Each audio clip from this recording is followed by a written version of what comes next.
start again. It's a rich thing.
Welcome to beautiful Leeds, Alabama for the fourth round of the Pro Mazda Series from iRacing. It's going to be a fun one here today. The second full road course on our schedule, the third road course in total. We started out at the street circuit and now we head here to Barber Motorsports Park, a track that IndyCar has been racing on for the past 10 years, and the Pro Mazdas as well as USF 2000s have visited here frequently with the IndyCar series. Should be a fun one today. We have a total of 15 to 16 corners depending on who you ask here at Leeds, Alabama. 2.274 miles around here, track temp 84 degrees, an ambient 76. It's a nice day here in virtual Alabama. Real life Alabama, it's currently raining right now, so that would not be recommended for driving. My name is Jonathan Burke. Alongside me this week will be Tom Davis and Tyler Maxton doing the camera work for us, and Track Cams 22 and Istaman Ballo, as well as Tyler Maxton, providing all the beautiful shots we have here this weekend. We set for a full race of action. There'll be 25 laps. Qualifying is underway, but let's look at the schedule. We're currently on week 4, Barber Motorsports Park, and next week we go to Phoenix, where we turn just left at Phoenix. It is the second oval on the schedule, before heading to VIR, Sebring, Silverstone, and Imola, before the final oval of USA Speedway, and then the final 2 weeks at Spa and Road Atlanta. Pretty good way to close out the season. Again, this is the third road course on the schedule, and if the action at Suzuka proved anything, this should be a really, really fun race. Now let's take a look at your point standings as they stand heading into this race. Joshua Chin currently the leader. No, actually, no, that has to update. No, yeah, Joshua Chin and Jack Ashton are 1 and 2. Ashton 1 point ahead of Joshua Chin. Frank Nguyen is not behind, and they leave this as updated from yesterday. Greg Sainz / It's really close up top, actually. Only 25, 26 points separating the top 4.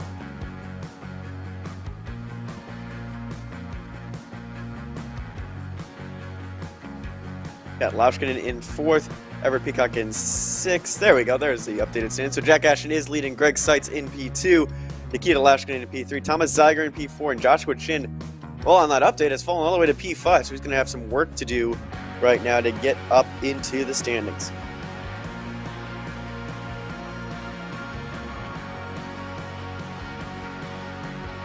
Now I can bring in my partner Tom Davis, and Tom, this is a very interesting circuit. It's a circuit that's going to keep you on edge the entire way through. What are you expecting from this race?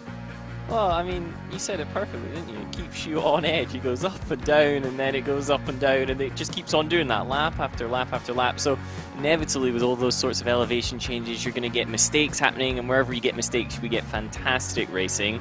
as you mentioned, it's been on the IndyCar Championship for so long now. It wouldn't stay there if it wasn't a great circuit, so we should be set up for a fantastic evening of motorsport. Yeah, the one concern that many drivers have expressed in the forums as well is opportunities to overtake. It's, you know, again, we mentioned it's 2.3 miles. It's a long circuit, but there's so many corners, and it's not that wide. It's going to be hard for drivers to really get an opportunity to go down and make a move.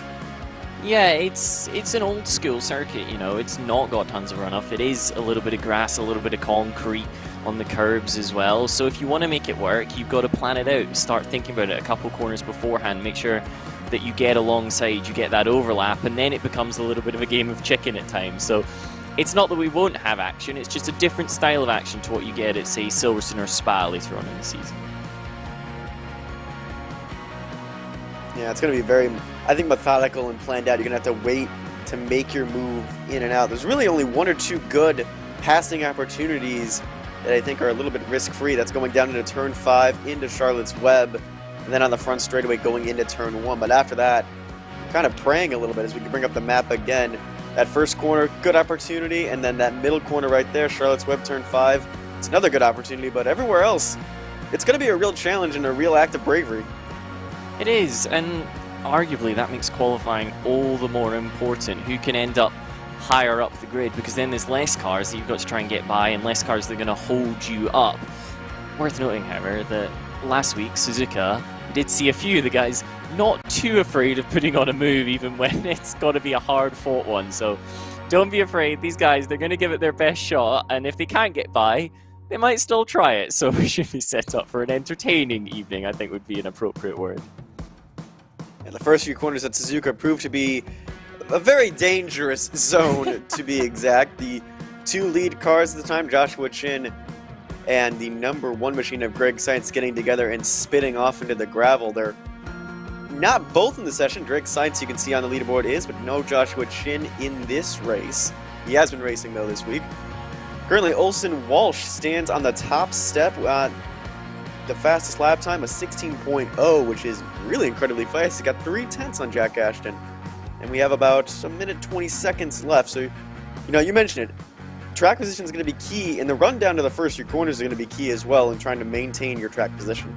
Yeah, as you drop down that hill, if you don't get a great start, you are going to come under threat, and all that work you put in qualifying is undone. And not only that, but you get left with the mental effect of, I've beaten myself up about it, and you would need to shut down, reset, make sure that you're set up for a fantastic race ahead, because it's not a particularly short one either. You know, it's the same sort of length we've had before. It gives you time to make up for your mistakes. You know, it doesn't have to be done at turn 1, but it would be nice to lead out of the first couple corners as ever.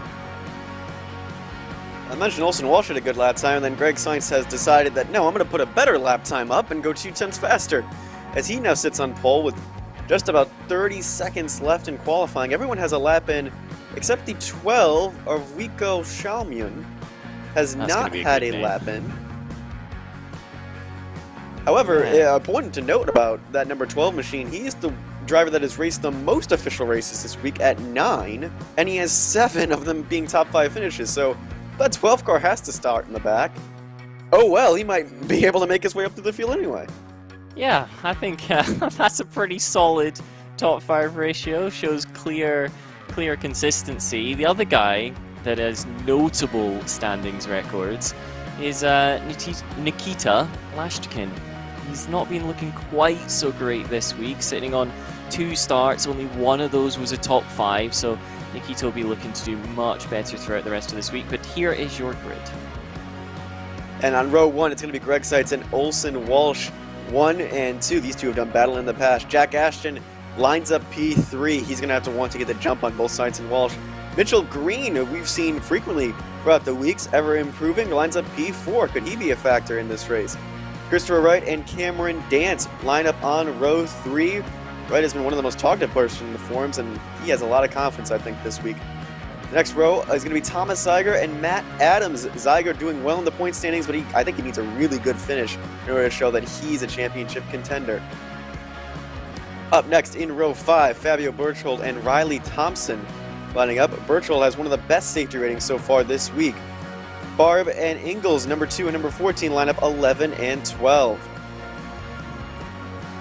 David Mitchell-Hoser, who put on a show last week at Suzuka, lines up P13. Ashley Beard in P14.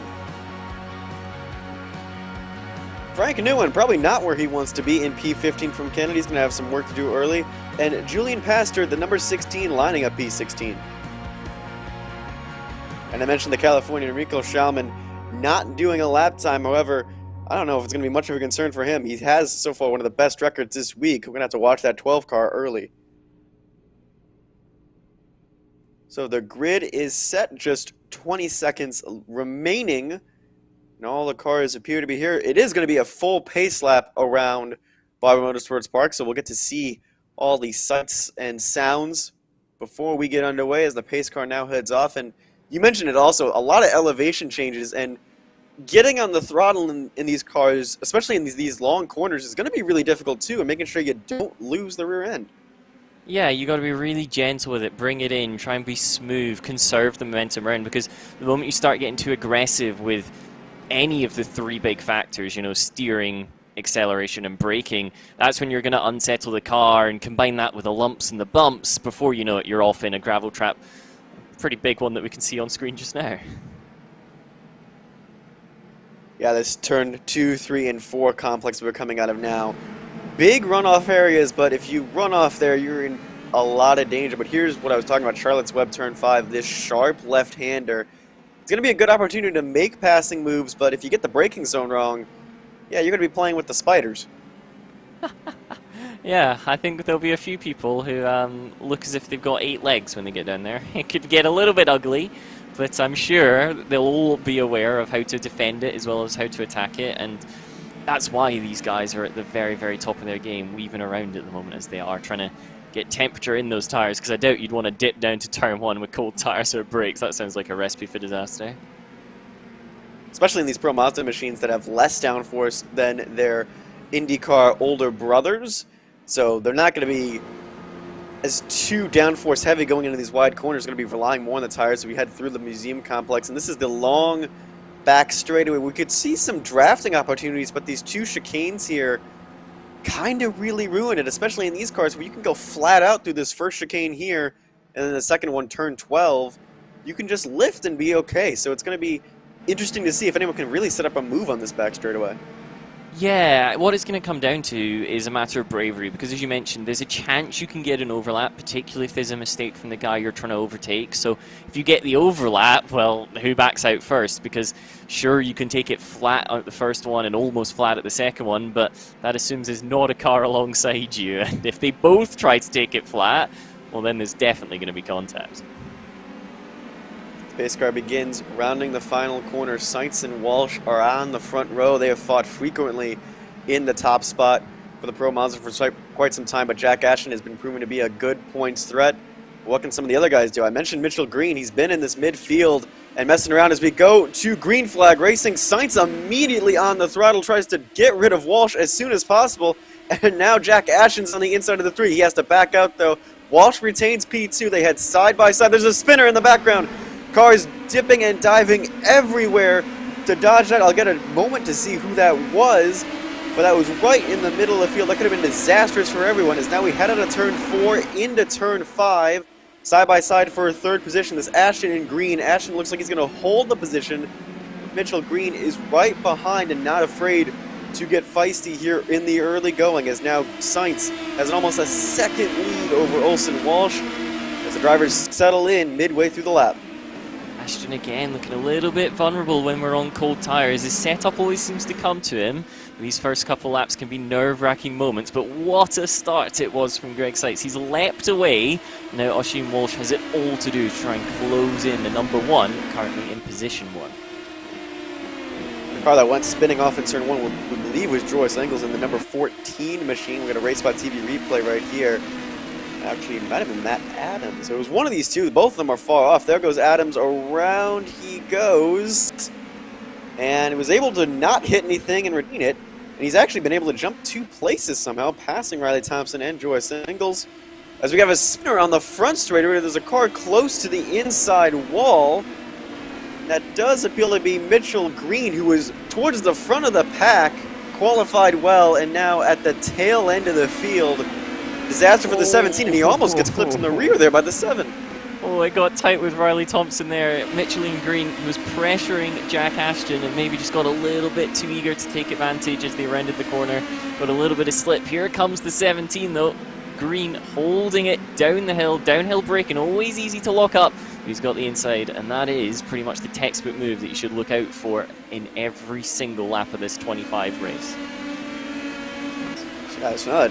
Jack Ashton doesn't have the 17 to do with anymore. What can they do? And there's Riley Thompson and synchronized spinning. Well, we've decided to do a little bit of performance here in Alabama as the 14 also nicks the inside wall. That's the reason that Riley Thompson and Joyce Ingles were behind Matt Adams, who spun out on lap 1. But now Ashton does not have any pressure from behind, apart from Cameron Dance, who's about a second off.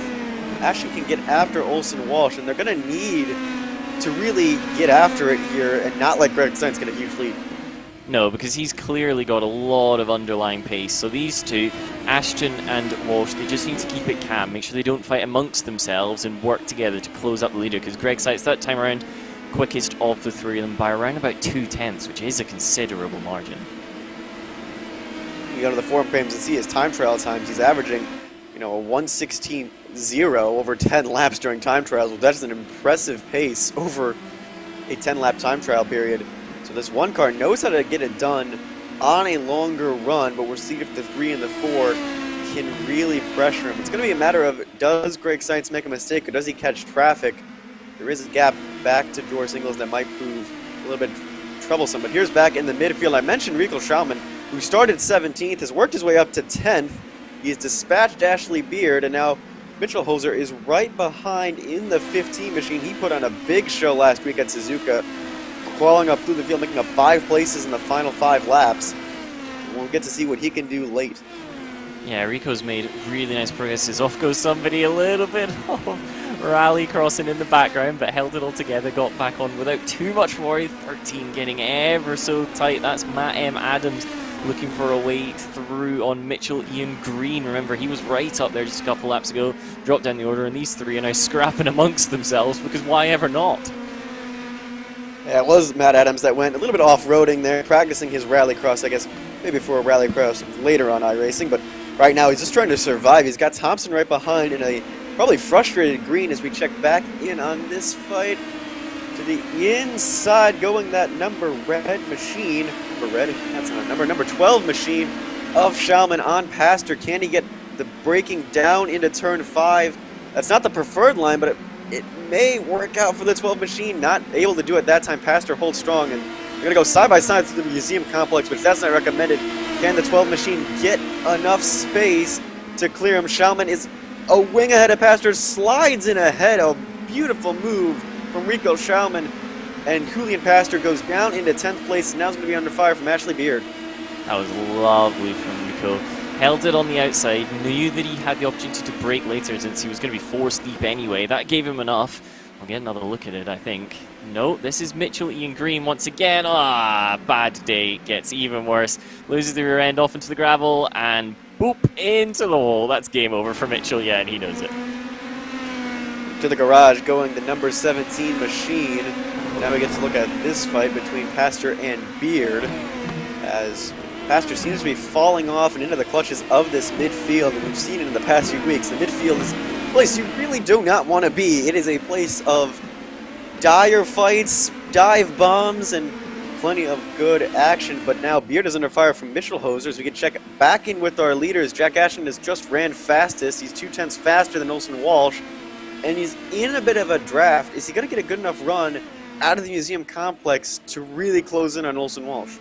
He'll have an opportunity to close in. I don't think he'll be close enough for the move this time round, although no doubt he'll go and prove me wrong since I've said that. But he'll certainly be considering it when we get towards the beginning of the next lap, of course, down the hill into turn 5 being preferred, and I'm sure that's exactly what he's thinking about. And here we go, back to the midfield. The number 15, David Mitzelholzer. Remember, he gave us a fantastic show right in the middle of all of this in the green car. They'll wind their way through. Frank Nguyen is involved as well. He's always involved whenever something's happening, it would seem to be. They stay single file, however, as they come towards the second half of the lap, and then we'll see chaos unfold once they cross the start-finish line. Yeah, Frank Nguyen started towards the rear of the field, and that's probably not where he's used to. We normally see him as like a top 5 car. Right now, kind of stuck behind Mittelhoser. gonna have to try and find a way around here quickly, because it looks like Beard and Pastor are the two cars really holding the 15 and the 9 up at the moment, as Shaman and Barb have kind of checked out. We go through turns 2 and 4, and I believe this is the 8 machine of Christopher Wright coming in on Thomas Zeiger. And Wright, again, has been one of the more vocal people on the forums, giving out tips, trying to adjust setups. It's been one of the more helpful and friendly people out there. And I think he's really hoping for a top 5. He's closing in on Zeiger in a hurry.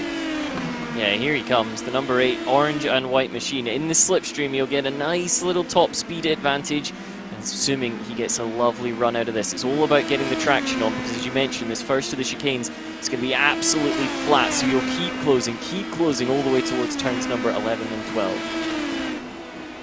The problem with going flat out and being so close to the car in front of you on this backstretch complex is that if you lose that front arrow, you might have to lift even more than you want to, or be a little more careful with the throttle. So I think part of the reason why we're not seeing like these big, desperate moves going down into these last few corners right here, 14 and 15, is because they just can't get close enough on that back straightaway.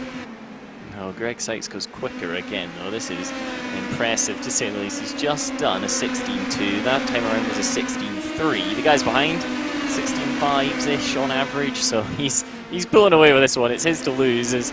Now it's everybody's to lose the race in this corner, apparently, as they're looking to go 2-3 abreast through turn 1. No, they keep it all together. Frank Nguyen trying to get around the outside of David Mittelholzer. You'll get a solid run down the hill, though.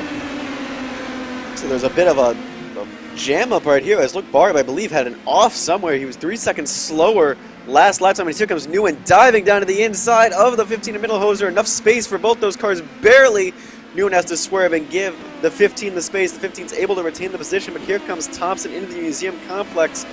They're going to go side by side, and again, not a place you really want to be side by side. But there goes Nguyen down the order. Now Riley Thompson gets promoted to P13. There was an issue with Barb, and she's dropped out of the top 10. We'll promote Ashley Beard to the top 10 and Pastor into P9, as looks like the 2 car having a bit of an issue going down the inside. It looks like letting the 15 and the 7 by. I'm wondering if the 2 machine has nudged the wall at some point and the steering is out of line, or even the arrow broken. And that might be, you know, game over, because coming to the pits here, well, the only one that's come to the pits is Mitchell Green, and he's stopped in the pits. Yeah, well, he's had enough. Frank Nguyen's lost another place there, so he wisely backed out a move, but now he's been mugged off by yet another, and the guy was trying to overtake David Mittelholzer once again at the front of this straight and just holding everybody off. The Castrol liveried car doing a really nice job of just covering what he needs to cover and not over defending, so he's not losing a ton of time to compound the issues. No, but a bit of a lockup right there is not going to be good. Oh, and there's a spinner right in front. That's why there was a bunch of evasive action from both those two. A spinner right in front. That was Ashley Beard in the 6 that has gone around. Mittelholzer looks like to have gotten out okay. I don't know where the number 7 car of Riley Thompson is. It's showing in the timing. Yep, there's the number 7. Looks like Riley got out okay, but we're going to have to get a replay here. What happened to the 6 machine? As he looks inside the 16, locks it up, and around he goes, Ashley Beard, and oof. That was a close call from the 15 of Mittelholzer. I believe he got into Riley Thompson there. Yeah, there was definitive contact amongst all of that. Everybody seems to have gone away okay, although is that a little bit of a twitch from the 15 caused by damage or something else? It would be unsettling to have just been in that, but you need to get your head down, start focusing on getting ahead. I believe it was the 13 of Matt M. Adams who went to the outside and just ended up near enough parked on the outside of the track waiting for everybody to move. So he was a little bit unfortunate. They're all away. It has spread out the gaps a little bit, you'd have to say. Normally accidents that cause traffic jams happen at Talladega, which is about 30 minutes down the road from Barber Motorsports Park, as we get another replay right here, and this is the incident. You can see the 6 spinning, and Thompson... there's contact there. Yeah, there was definitive contact, but it doesn't look like there's much damage. No, it seemed to be wheel-to-wheel, which is why it was so violent from the perspective of David Mittelholzer in that 15 car that we can see at the moment. The wheel-to-wheel would suggest that it would be reasonable for him to get flicked up in the way he did. Although, that's tighter than you'd like to see between the 8 and the 10. Thomas Zeiger pushed out. He goes wide. Christopher Wright, as we're just saying, nice guy. but when he gets a position in his eyes, he's going to put everything on the line to try and gain it. He's up the road at the moment, but I'm not too sure Tiger is going to be too happy with that. I mentioned NASCAR, and that's a textbook NASCAR style bump and run little move that the 8-car just pulled on Thomas Zeiger, promoted him to the top 5. They're a bit of a ways behind Cameron Dance, though, so it looks like those two are just going to be fighting for that 5th position as we check back in. Barb, who we think has damage from an earlier spin or maybe an issue earlier, now has Frank Nguyen, the Canadian for company. And Nguyen, I think, just wants to be out of this calamity of this midfield. There's been contact and spins, and I think just to survive, maybe just in 13's goal here. Yeah, just stay there. Just make sure that you make it to the end of the race. Good to see that Michelin Green is laughing about his misfortune on this occasion. You never want people to get too upset and annoyed. Just, you got opportunities to go out, win the next one, so I'm sure that's what he'll be thinking about. Frank Nguyen still happened to get a good result out of this one, however, tucked into the slipstream of Loic Barb. Nothing you can do about it at that stage, but we've seen Nguyen get fantastic traction at times in this car. He's been renowned for making a few good moves over the past couple of seasons. Will he be able to make one into the next little bit of a chicane? He's not going to be close enough, I don't think. No, but I think there's several cars running around with damage. As we look at Rico Schaumann, who may have had an off somewhere, because now Pastor and Thompson have all of a sudden appeared on the gearbox of the 12 machine. And they're going to get a good draft down into turn 1. This could be disaster for Rico Schaumann, who has come from 17th to 8th, and here comes Pastor down the inside. That's a brave move from the 16. And he did not clobber the 12, thankfully, but now Riley Thompson may want to take advantage of this. Riley's looking inside and outside. There's nowhere really for that 7 car to go at the moment. No, but I think Pastor got a little bit lucky there, bouncing over the curb like it's a trampoline, but the 17's going to try again down the hill. No, Pastor's going to try again at the bottom of the hill. Defense turning to offense in a simple moment. They all get good exits, but each one better than the previous. Once again, we're towards this tricky complex that forms turn 7. Not going to be close enough into there. Thought about it, though. There was a tire down on the inside of the 12 machine for a moment. As now this fight for 8th place intensifies. Schaumann has put on a good performance to get up into this position, but right now he's currently under fire. Right ahead, looks like Thomas Zeiger in the 10 is the 16 has to trying to be offensive, but has to play defensive because Riley Thompson is not leaving the gearbox of the 16 whatsoever. They go down through the final few sections. Pastor looks to the inside of the 12. Schaumann doing a great job giving space, and a little bit of touch there from Thompson. The 16 gets loose, saves it, but Thompson now goes into 9th. Pastor falls into P10. And both of these guys look quicker than the car at the front of this group. Rico, all the fighting, of course, bringing David Mittelholzer, who else, into the fight. He wants to be on camera once again. Gave us a great show last week, and he might give us another one because, as I mentioned, all his defense does slow you down, and whilst it would appear David can do it without too much of a loss, Rico cannot do it without losing time. The 7 down the inside once again. Riley Thompson not able to make that one stick. And the pink car lives to fight another day. The 13's going to do the exact same thing, however. This time he will gain the place, getting advantage on the inside and not losing out to that external traction. Oh, no! There's the contact. And the 12 has been turned by the 7 of Riley Thompson. They back out into the field and collect Frank Nguyen. It's a huge crash going down into the museum complex. Barb is involved. Ashley Beard is involved. Schaumann and Thompson have gotten together in a place that there was just nowhere for the rest of the field to go. What on earth has happened there? So here's the initial incident, side by side into turn 7, like we expected. It's going to be a case of one of the cars backing out. Neither of them do. That's bad enough, and then we think it's over. Rico's just reversed onto the track there, taking Nguyen out completely. That's a little bit of a lack of judgment, you would say.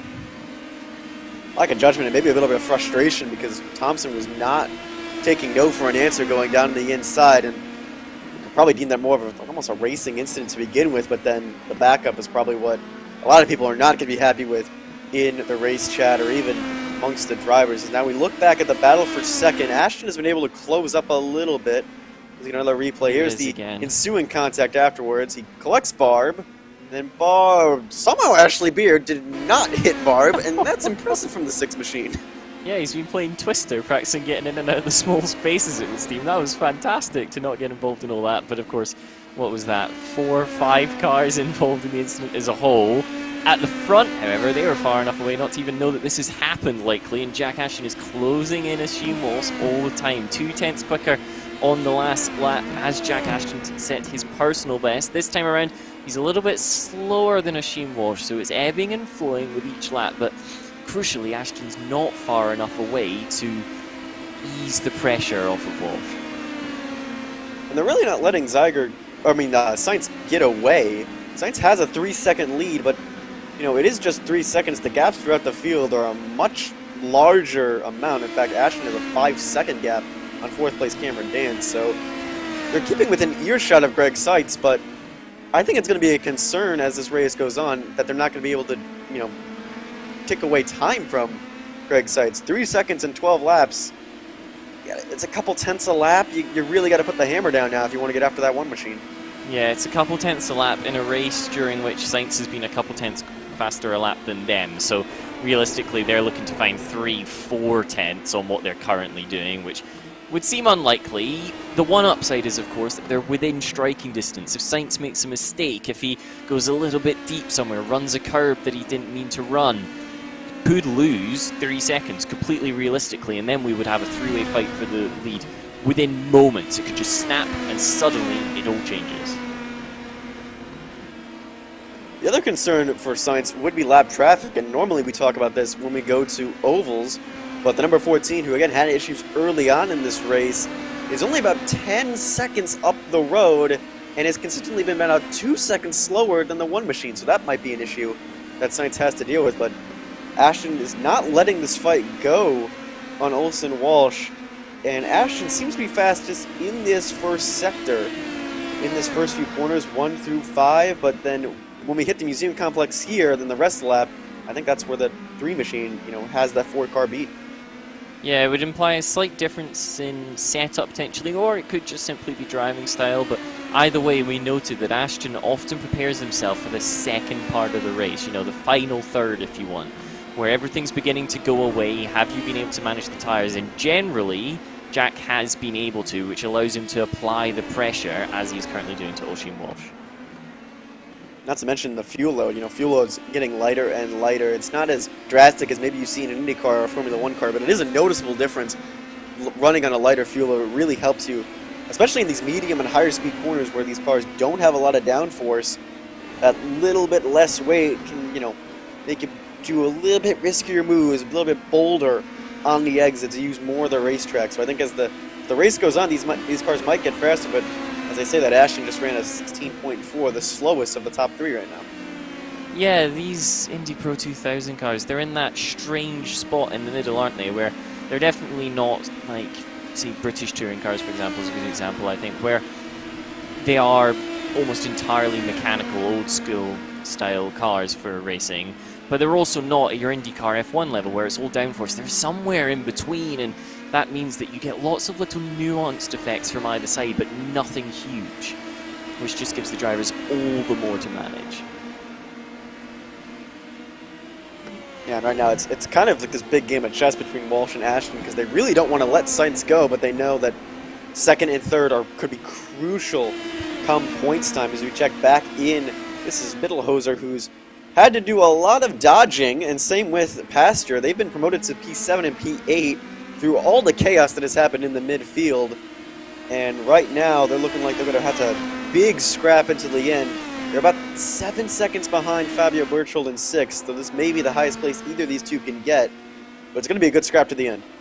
Oh yeah, they were tight before. We had the big chaos, the huge calamity, and there might be another one. That was a little bit sketchy from David, sticking his wheel on the grass like that, but clearly he knows that bit's been worn down. There's enough grip there that he can do that, so fair enough. Just gave me a little bit of a heart attack, but this one has been the constant. These two guys really evenly matched, and you get the feeling this one's going to go right down to the wire. And then don't forget about that 13 Martin M. Adams. He just ran a personal best lap time that last lap. Spun out lap 1 going into the first corner. Currently sits P9 out of 17 cars. I don't think he would have thought he would be sitting 9th place out of 17, spinning out lap 1 in the first corner. So really good recovery from the 13 as Hoser. Well, he's thinking about a move on Pastor, but I think right now he knows that patience is probably the best thing. There's 9 laps remaining still in this race, a long way to go in a 25-lap race, so he knows that he still has time to make a move. Yeah, in David's car, it looks planted, doesn't it? It looks quite happy and beneath him, whereas when you look at the black one just ahead, there's been a couple times now where he's gotten squirrely under power, or there's been a little hint of understeer, which would suggest he's working his tires just that little bit harder. So the longer David can wait, the easier the move will become. But there is a time limit on it, because Matthew Adams is catching them really quickly at a rate of 6-7 tenths a lap, and David knows that. That's why he's pushing so hard over that crest.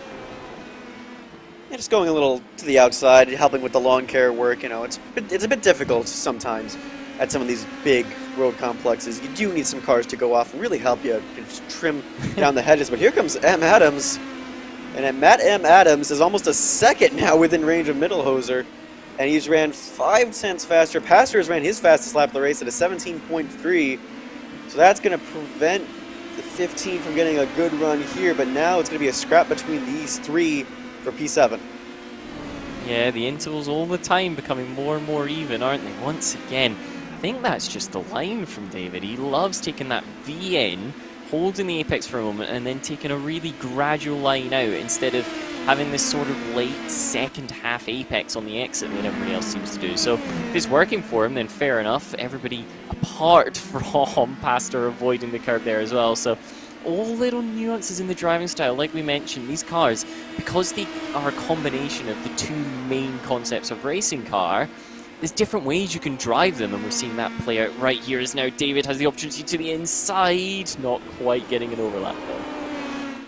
He thought about it, he looked, and he bobbed and weaved and really could not get around that 16 machine.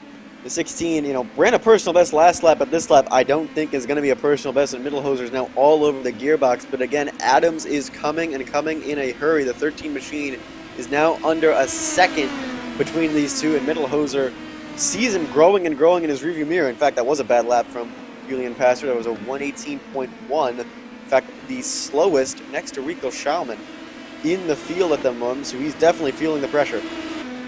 Yeah, it's not going to plan for him. He got a good start, was involved in the fights, came out in top, but now David's trying once again. That line just opens up the overtake naturally. If he can get the exit, that's presumably what he's trying for, he'll get the overlap, but he's going to be on the outside as they run towards the complex at turn 7, which is going to force him to back out of it. And now Madams is very, very much involved. He's there, any mistake and he'll be able to pounce. I'm assuming the 15 backed out because he remembered what happened earlier in the museum complex when cars were going side by side and went, no, I'd rather not try that at the moment. But now, with these two fighting, that has brought Matt Adams into the conversation to 13. He's been off track on lap 2. He spun out lap 1, but here he is fighting potentially for P7.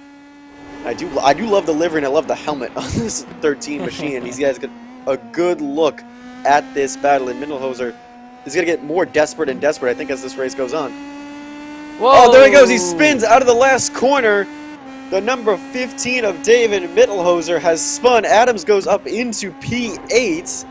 And now he'll have a shot at Julian Pastor. Did he get on the power too early? Was the 15 just getting too antsy? As he goes through the final corner.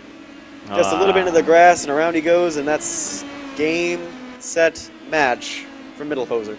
Yeah, it was just a little bit wide of apex, tried to keep his foot in because he knew the pressure was there from Adams behind, and just wasn't to be up on the grass. Slides through your end, he falls out of this, and now it's a straight duel. Can Pastor hold on for these remaining 5 and a little bit laps, or will he lose the position to Adams, who's been closing, let's not forget, the entire race? Yeah, Adams has probably seen everything because he, you know, had a decent qualifying position in the midway part of the field, spun lap 1, so we went to the tail end of the field, and has probably seen all these accidents play out in front of him, and he's just thankful he survived.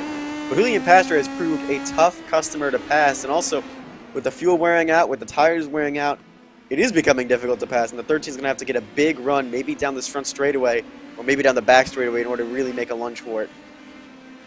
Oh, I tell you what though, Pastor got a nice exit there, just accelerated away a little bit, and if he can do that every lap, that is one of the big opportunities gone, and it only really leaves Charlotte's Web at turn 5, so even though he's clearly down on pace, he's got pace at the correct parts of the circuit, and if you've got that, suddenly it doesn't actually matter a whole lot. Although this time the run is much, much better for the chasing car. Actually almost has to avoid Pastor a little bit, does the 13. Squirrels on the power. And I think that's probably where the move is going to become, because you could see the way that Pastor leapt away out the final corner. Nothing resembling that towards turn 5. I think the main issue right now for the 16 is his inconsistency. We saw him run like a 17-1 at some point, and then a 17-3, then an 18-second lap, and then now a 17-7. It's just the inconsistencies that I think are really hurting his chances. However, he's defending well. He's kept the 15 behind. He's now kept the 13 behind. And again, this is probably the best position they can fight for at the moment. Berthold is about 6 seconds up the road, and Thomas Zeiger, who had damage from contact with Christopher Wright, has fallen off significantly. He's all the way back in 9th place. So right now these two are kind of in a little bubble of their own. A little bit of a dogfight just amongst themselves. Yeah. It's getting very, very close, isn't it? There, left and right, you can see that 13 just able to take a slightly different line, able to curve the car to try and open up the space, but Pastor's not falling for it. He's a wily fox. And once again, it's going to be down towards Charlotte's Web. A pull out the slipstream for the 13. Is he close enough on the brakes? This time he's actually a little bit further away, so he'll have to wait yet another lap potentially, and the time is ticking. We have 4 laps remaining, and the 13 is getting closer and closer and closer. But again, we mentioned at the top of the broadcast, it is hard to pass, and we've mentioned it a few times, and we've seen what could happen if you make a move that you don't want to make. There can be collision, there can be issues.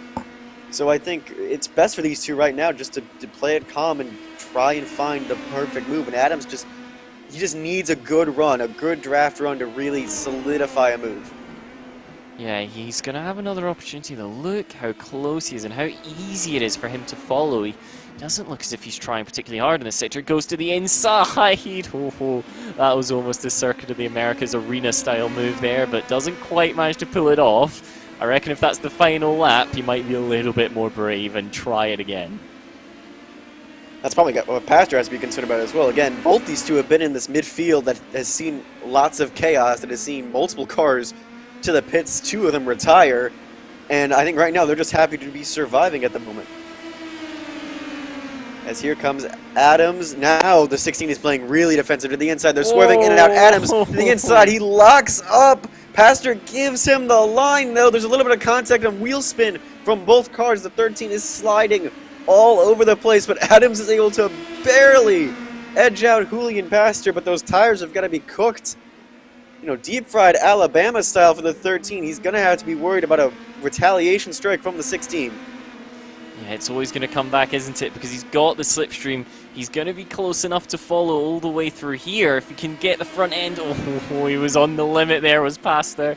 Closing all the time. He knows that if he doesn't fight back, bite back immediately, as Valentino Rossi says, he's not going to have the opportunity to, because we know the 13 has the pace. Pastor now running it over to the grass. That might just be enough for the 13 to get away.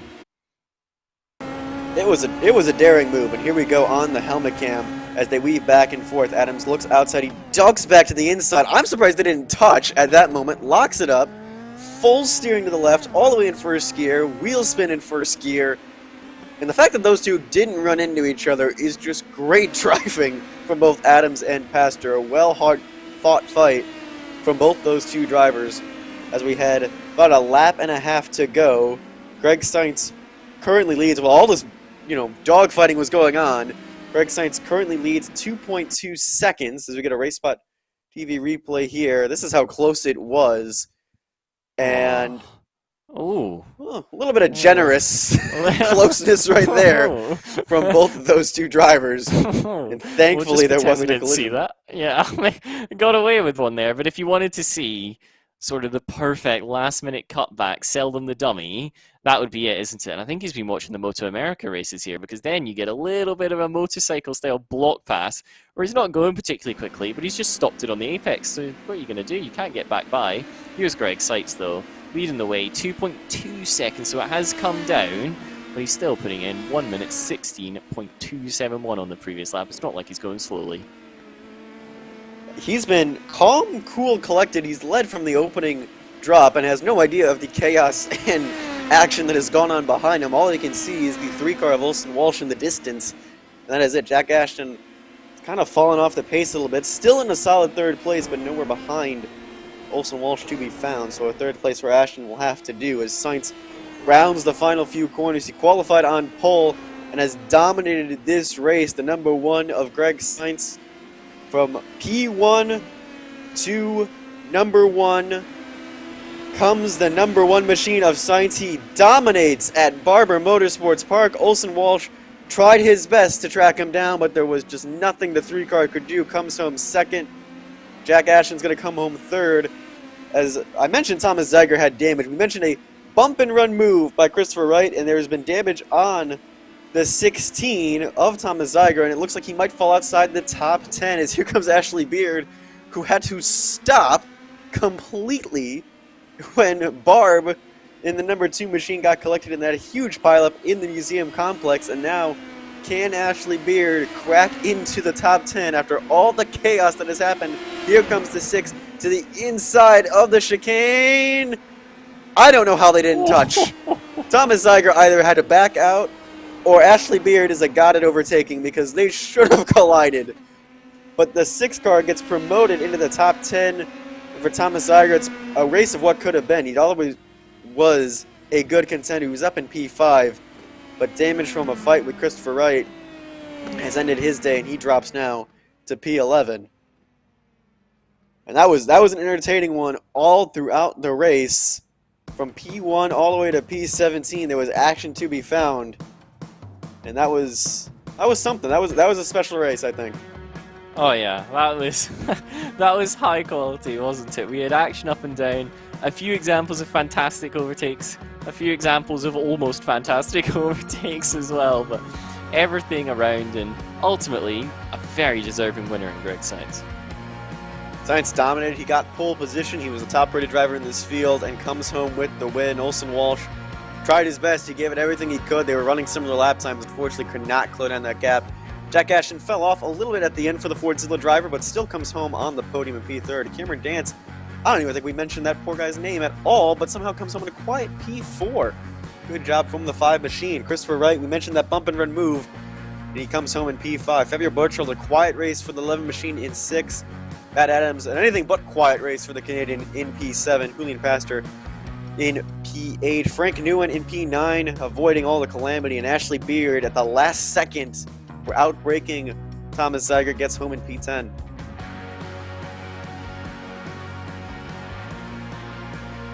This is the list of what could have been. Thomas Zeiger was running in the 5th position, but that bump and run by Christopher Wright may have given fatal damage to the number 10 machine. Comes home P11. Joyce Ingles spun around on lap 1 and lap 2 and had front wing damage, so unfortunately coming pink barrel. Winkle Schaumann all the way at the rear of the field, clawed his way up to 7th, but unfortunately was involved in an accident along with Riley Thompson that took out several drivers, including Barb. David Mittelholzer spun out on his own at the penultimate corner and slammed the inside wall in P14. I already mentioned Barb and Thompson in P15 and 16, and Mitchell Green started 4th, had a promising race, but just took himself out, is what he said in his YouTube comments, and hopefully he'll be back again. He really showed good pace in P17. So that was a very intense race, and while we do have a few moments, we can go ahead and bring in one of the drivers, the Fordzilla Racing driver.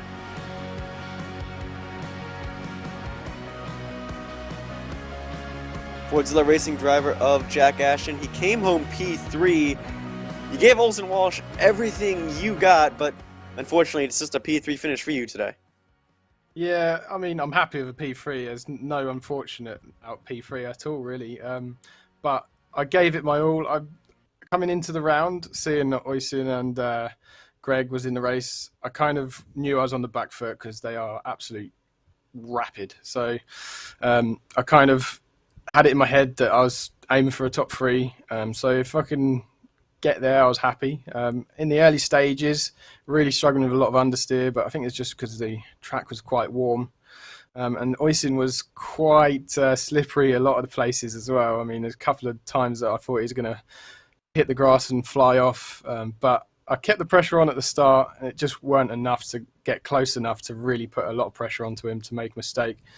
Because it'd been very hard to get past here, I think, because as soon as you get too close, that aero wash is a bit bad. So I tried my hardest, but still didn't have that pace enough for Oysin, and especially later on as well, I just couldn't get the car to work in the later stages of the race compared to Oysin and Greg. So fair play to them. And you put on a good fight. You got a really good start as well, and was able to hold off that P3 and have a good gap to Cameron Dance. What are you thinking about looking forward? Obviously, next week is an oval at Phoenix. Are you looking forward to that race, or are you more focused on like the road courses further down the line? My main aim is road course for sure, but I am looking to do the full season of the Indy Pro Series. It's a car I started using just before the start of this season and really enjoyed it a lot. So I decided to give a full season a go. It's not something I've actually done before, a full official series. So I usually do leagues, sort of offline sort of things. So yeah, it's looking forward to trying to just get a good result every round, if that makes sense. I mean, I'm not amazing at ovals, but I did okay last round at New Hampshire. So hopefully we can continue that oval record of getting a top 3, top 5 finish, and we'll be in for a run in the championship, which is the main aim. I think I'm fairly high up at the moment, so fingers crossed I can keep getting these results and keep the championship in sight. All right, and before we go, any one you want to thank? Any sponsors, family members at all? Yeah, obviously, massive thanks to Ford. Huge help to me recently with equipment and teammates that pushed me on. You wouldn't believe some of the speed that some of my teammates have. Really, really alien-like. I'm not quite there myself, but having them teammates push me on really helps quite a lot. So massive shout out to Ford and what they do for everybody in the team. Can't thank them enough. And thanks to anyone that's watching the stream, cheering me on. Maybe shout out Craig. Maybe shout out my girlfriend Millie as well. All right, well, congratulations on the P3 finish, and we'll see you next week. But if you do want to see more of Jack Ashton, you actually get to see him tomorrow. You're competing in the Ivor Club Cup competition, and hopefully you can put on a good show there as you put on here. Yeah, you actually reminded me about that, and I completely forgot I need to do some practice. Thank you very much. Cheers. Well, no problem. I'm here to help, buddy. Don't worry. Thank you now. That was the Fordzilla driver of Jack Ashton coming home in P3. Again, he said that the championship is the aim. And as we mentioned, next week it's not a road course, it is an oval. We head to Phoenix International Raceway for the second oval of the season before we get to a string of road course events. And Phoenix has been a track that is going to be intense. It's going to be very, very high speed, and it's definitely going to be a challenge, I think, for all the drivers in the field. Yeah, the average speeds at Phoenix can get mind-blowing at times, shall we say. So when cars are going that quick, it leaves room for mistakes, and as I've said time and time again, mistakes mean that we get a fantastic show to watch. So make sure you join us. It'll be same time, same place, so it's easy for you guys to remember. Yep, same time, same place, next Friday from Phoenix. And a reminder, follow us on Facebook, on Instagram, on Twitter. Subscribe to our YouTube and Twitch for more sim racing action. And for more action, you should actually stay tuned. There's another stream happening in just a few moments' time at Catalonia. The Delara IR01 machines are going to be on the way shortly. And I mentioned you can see Jack Ashton even more tomorrow. There's an Ivor Club Cup competition as well. Lots of good racing action happening this weekend. But that wraps it up here from Barber Motorsports Park for the Pro Mazda Group.